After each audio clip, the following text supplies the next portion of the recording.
Сәлеметсіңдер ме менің 5-ші сынып оқушыларым. Бүгін біз сендерменен натурал сандарды жай көбейткіштерге жіктеп үйренеміз. Ол үшін ең алдымен қайталап алайық. Жай сандар деп қандай сандарды атаймыз?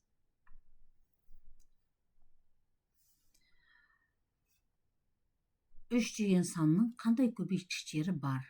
3 бізде бөлінеді 1-ге және 3 бөлінеді 3-ге. 5 деген сан қандай бөлгіштері бар? 5 бөлінеді 1-ге және 5 бөлінеді 5-ге. Яғни жай сандардың 2 ғана бөлгіші болады. Ол 1 деген сан және өзі.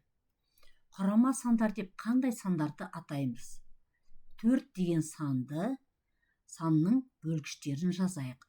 4 бізде 1-ге бөлінеді, 2-ге бөлінеді және 4-ге бөлінеді. 8 деген санның бөлгіштерін жазайық. 8 бізде 1-ге бөлінеді, 2-ге бөлінеді, 3-ге бөлінбейді, 4-ге бөлінеді, 8-ге бөлінеді. Соныменен құрама сандар бізде 1-ге өзіне және басқа да бөлгіштері бар.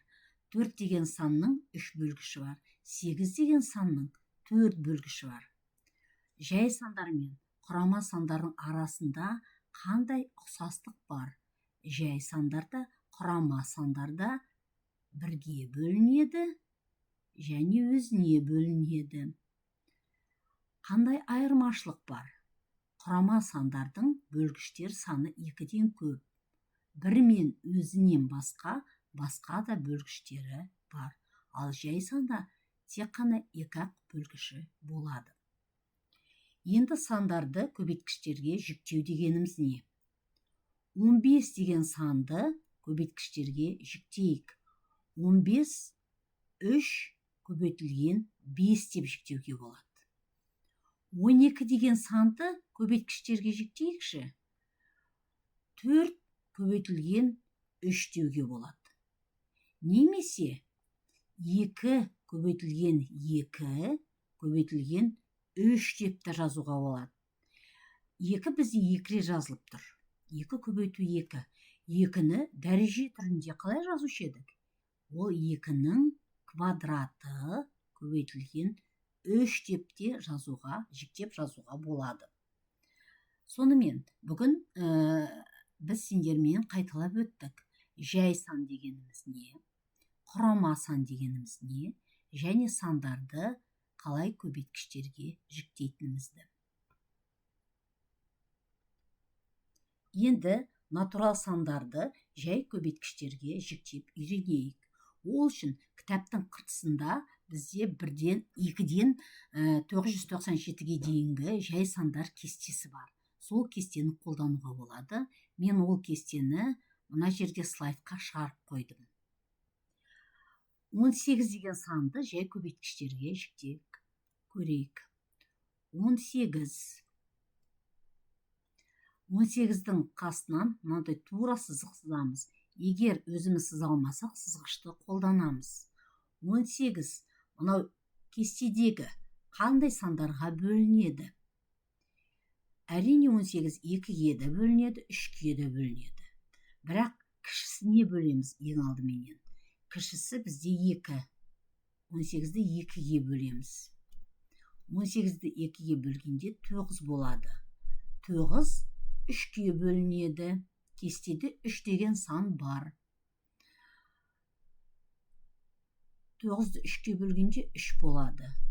3 бөлінеді 3-ге, 3-ті 3-ге бөлсек 1 болады. Мына сызықты соңына дейін сызайық. Енді 18 деген санды жай көбейткіштерге жіктедік. Енді көбейткіштерге жіктеп жазып көрейік. 18 тең 2 көбейтілген 3 көбейтілген 3. Немесе 2 көбейтілген 3 бізде 2 рет қайталанып тұр. 3 деген көбейткіш 2. Сол себепті оны біз дәреже түрінде жазайық. Ол 3-тің 2 дәрежесі немесе 3-тің квадраты деп жазуға болады.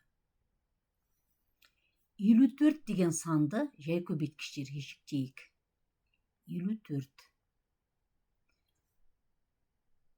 Түзу сызықты сызамыз. Сызғышты қолдануға болады. 54 4-ке аяқталады. 4-ке аяқталса, 54 бізде 2-ге бөлінеді. 2 бізде ең кіші жай сан. 2-ге бөлеміз. 54-ті 2-ге бөлсек, 27 болады. 27 2-ге бөлінбейді. Келесі бөлінетін жай сан 3. 3-ке бөлеміз.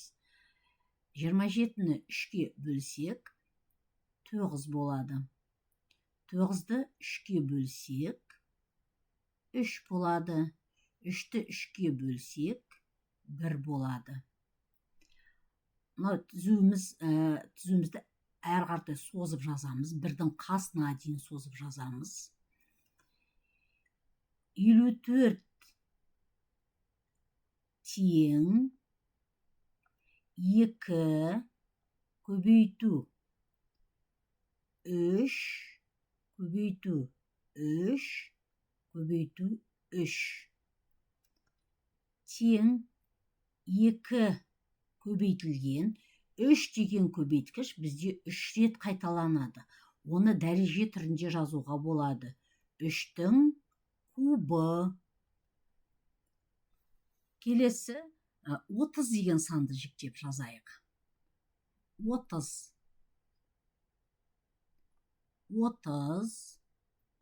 түзу сызықты сызамыз. 30 бізде 2-ге де 3-ке де бөлінеді. Бірақ біз кішісін аламыз. 2-ге бөліміз ең алдыменен. 2-ге бөліп аламыз. 30-ды 2-ге бөлсек, 15. 15 бізде 3-ке де 5-ке де бөлінеді. Бірақ ең алдымен кішісін аламыз. Кішісі 3. 3-ке бөліп аламыз. 5 болады. 15-ті 3-ке бөлгенде 5-ті 15-тің астынан жазамыз. Енді 5-ті бөлеміз 5-ке. 5 басқа сандарға бөлінбейді.